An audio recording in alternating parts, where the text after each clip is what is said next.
What's up guys, Enkiri here, and welcome to vlog number 38.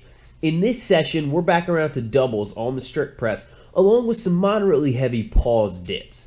The last vlog I did with these doubles, I was still doing them cluster style, with a short 15-second rest in between reps. But since then, I've switched them over to be true doubles, and I feel like I've been making some solid freaking progress that way. I was still using 165 pounds for the main working sets this session, but you can see that for the most part, they were moving very well here. Some of those second reps get a little bit tough and grindy, but none of them ever felt like they were a max effort or a limit rep.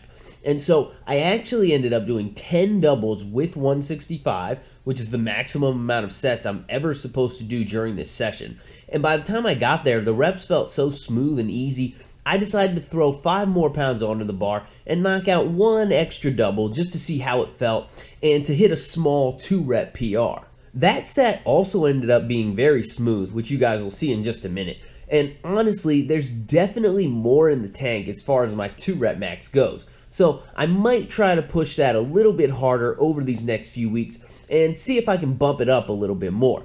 5 pounds might not sound like a lot, but on this lift, a 5-pound jump might as well be 50 pounds. Maybe it's just because I'm so light myself, but this lift progresses so damn slowly that once you start making it a primary focus of your training, you really need to find other metrics that you can track besides simply observing the weight on the bar or the amount of weight you can press for one heavy single. Because while that is the absolute indicator, if it's the only indicator you're using, you will quickly grow frustrated and bored with this exercise. For instance, I've been doing these presses for, 2 months now, I think? I started by hitting a single with 185 pounds during my pre-test in June, I guess.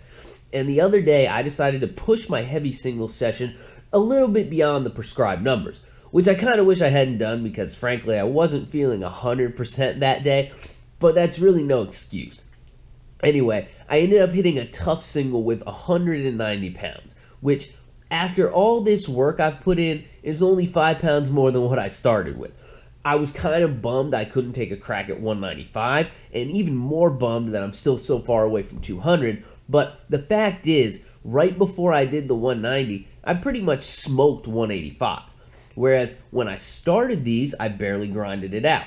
I've also hit a clean double with 170 pounds, a couple clean triples with 165 pounds, a solid set of 5 with 155, and 10 freaking doubles with 165 in a single session. I couldn't come close to putting in that volume of work before I started, or hitting any of those rep sets before I started. In addition to the objective metrics I also have a few subjective ones. I feel much more stable pressing the weight off my shoulders these days, whereas before I felt like I was always on the verge of losing my balance. My bar path is much more efficient now. I'm able to lean back into the press a little bit to engage my upper chest when I need to, and I've learned how to really grind through a tough press all the way to lockout now. Whereas before, if it didn't hit the transition over the head with enough speed, the lift was basically over. So in my mind, even though the bar weight has only gone up 5 pounds and I basically have to redo the same training weights for 3 or 4 weeks before I can make even a 2.5 pound increase, I've actually made a lot of progress. And that helps keep things interesting for me, even though I'm repeating workouts a little bit more often than I'm used to. I do really enjoy training this lift. It's a hell of a lot more fun than benching, I can tell you that. I'm considering adding in a 3rd weekly session in the middle of the week as well. Currently, I'm doing a little bit of incline benching that day, but I can rotate incline benching and flat benching on one of my accessory slots and do 3 weekly strict press sessions instead. I might see better results or faster progress that way, so it's definitely something to consider. After the pressing, I moved on to pause dips paired up with some light snatch grip muscle pulls. I believe this is the last session where my back wasn't quite 100%, but it was starting to come back around here, so I was beginning to reintegrate more pulling movements back into the mix. I wasn't quite ready to do real high pulls here just yet, but these muscle pulls were a nice alternative for the short term.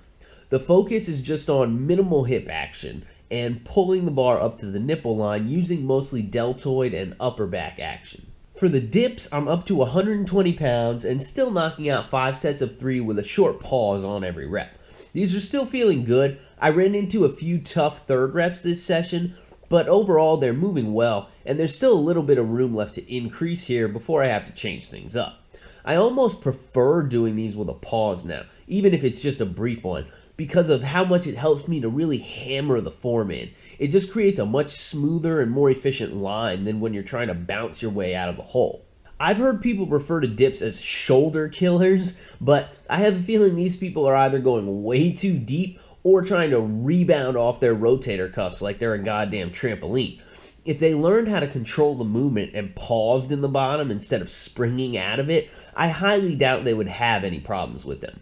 Because I used to think the same thing. In the past, when I used to do these, I thought I was strong at them, though I'm way stronger at them now than I ever was before, and yet they don't bother my shoulders at all these days. Whereas in the past, even though I was using way less weight, I had to stop doing them because my shoulders couldn't tolerate them anymore, and they were making all my pressing movements become painful as well. Clearly, it wasn't the fault of the exercise. The real problem is that I was doing the exercise like a jackass. But what do you expect? At this point in my life, I found that people who make sweeping generalizations and blanket-ass statements are invariably stupid. And before you call me a hypocrite for making a sweeping generalization in the same breath that I demonized sweeping generalizations, please realize that I am joking. And on that note, I think I'll wrap this one up. Please be sure to like the video, don't forget to subscribe to my channel, and make sure you leave me some love in the comments down below. Other than that, in stark contrast to last week's highly informative main video, this week, just because I promised I would, I'm working on a totally pointless project showcasing my all-natty aesthetics after a decade of strength training. I'm sure the overwhelming response will be that I should just quit now if this is all I could achieve in 10 years, but we'll see. Anyway, that's all I got for now, guys. Keep training hard, and I will catch you guys next time. Ha ha